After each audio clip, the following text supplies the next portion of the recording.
নমস্কার বন্ধুরা, আজ বানাবো দারুণ স্বাদের একদমই সহজভাবে মিষ্টি রেসিপি। একবার দেখলেই বানিয়ে নিতে পারবেন। আর নতুন বছরে সবাইকে জানাই অনেক অনেক শুভেচ্ছা। আগে থেকেই আমি 1 লিটার দুধ বসিয়ে রেখে দিয়েছিলাম।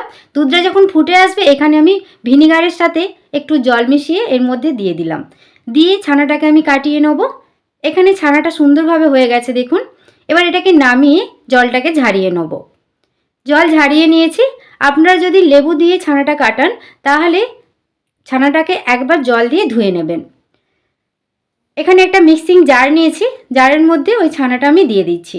ছানাটার ওজন হবে 200 গ্রামের মতো। এবার এর মধ্যে দিয়ে দেবো চিনি। চিনিটা আমি হাফ বাটি দিচ্ছি, আপনারা বাড়িয়েও নিতে পারেন।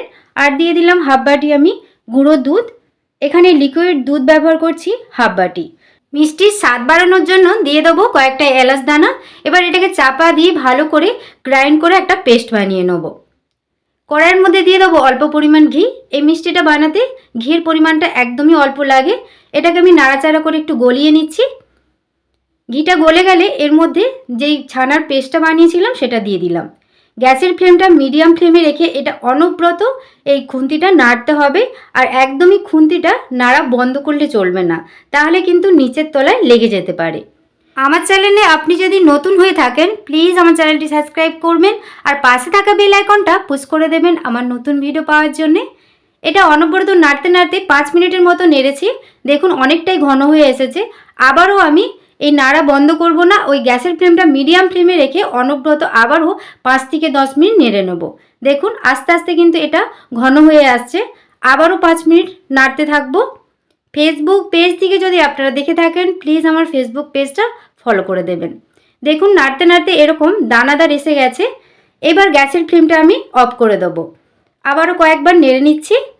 নাড়তে নাড়তে দেখবেন একটা দলা ভাব এসে গেছে, একটু শুকনো শুকনো হয়ে গেছে। এবার এটাকে আমি নামিয়ে নেব। এখানে একটা চৌকো পাত্র নিয়েছি, প্লাস্টিকের পাত্র নিয়েছি। আপনারা যে কোনো কেক টিনও নিতে পারেন বা গোল পাত্রও নিতে পারেন। এর মধ্যে একটু ঘি ব্রাশ করে নিয়েছি। এবার মিষ্টিটা ওর মধ্যে দিয়ে দেবো। কোনো রকম ঠান্ডা করব না, গরম অবস্থাতেই ওর মধ্যে দিয়ে দিলাম। দিয়ে এবার চামচ বা খুন্তি দিয়ে চারদিকটা এভাবে সমানভাবে ছড়িয়ে নেব। রেসিপিটা খেতে দারুণ লাগে, বাড়িতে একবার হলেও বানিয়ে দেখবেন। রেসিপিটি ভালো লাগলে প্লিজ একটি লাইক কমেন্ট শেয়ার করে দেবেন। সমানভাবে ছড়িয়ে নিয়েছি দেখুন। এবার এটাকে আমি নর্মাল 2 ঘন্টার মতো রেখে দেবো। তারপর 1 ঘন্টা আমি ফ্রিজে রেখে দেওয়ার পর মিষ্টিটা দেখুন ভালোভাবে সেট হয়ে গেছে। এবার এটাকে আমি কেটে নেব। তার আগে আমি কয়েকটা এখানে কাজু বাদামকে কুচি করে নিয়েছি। আপনারা যে কোনো ড্রাই ফ্রুট নিতে পারেন বা নাও দিতে পারেন। তারপরে চারদিকটা এভাবে সমান করে একটু ছড়িয়ে দিচ্ছি। ছড়িয়ে দেওয়া হয়ে গেলে এখানে একটা ছুরি নিয়েছি, কেটে নেব। আপনারা যে কোনো আকারে কেটে নিতে পারেন, বড় ছোট। চৌকো করে কেটে নিচ্ছি। মিষ্টিটা আমি কেটে নিয়েছি, চৌকো করে কেটেছি। এবার ওখান থেকে আমি একটা মিষ্টি আপনাদের দিকে তুলে দেখাচ্ছি। দেখুন কত সুন্দর হয়েছে, খেতেও কিন্তু দারুণ লাগে। বাড়িতে অবশ্যই একবার হলেও বানিয়ে দেখবেন, খুব সহজভাবেই বানাতে পারবেন। রেসিপিটি ভালো লাগলে প্লিজ একটি লাইক কমেন্ট শেয়ার করে দেবেন। সুন্দরভাবে উঠে যায় দেখুন। ওখান থেকে এক একটা করে মিষ্টি আমি তুলে একটা প্লেটের মধ্যে নিয়ে নিয়েছি। দেখুন কত সুন্দর লাগছে। বাড়িতে অবশ্যই বানাবেন, খুব সহজেই বানানো হয়ে যায়। রেসিপিটি ভালো লাগলে প্লিজ একটি লাইক কমেন্ট শেয়ার করে দেবেন। নতুন বছর আপনাদের খুবই ভালো কাটুক।